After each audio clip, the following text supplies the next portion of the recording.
ay rated PG. Patnubay at gabay ng magulang ay kailangan sa mga batang manonood.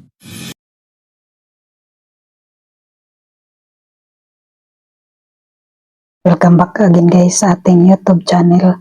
So, na-trap na nga ni Hazel si Vilma at dito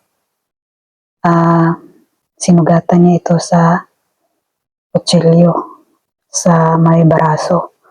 At nagkontak naman si Manuel at saka ang mga anak niya sa pulis upang matulungan itong si Vilma. At dito may hinayar silang isang babae na makausap si Hazel upang hindi matuloy ang pagpatay ni Hazel kay Vilma. At dito pumasok na yung mga pulis sa building upang iligtas si Vilma. At si Hazel naman ay galit na ito. Hindi na makontrol ang kanyang sarili, parang baliw na si Hazel dito at sinaksak niya ng paulit-ulit si Vilma at dumating yung mga pulis at nahuli si Vilma.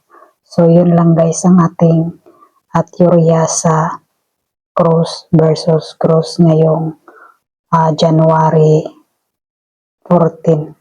So huwag kalimutan na i-subscribe, like at share na rin sa ating YouTube channel. So don't forget to subscribe guys.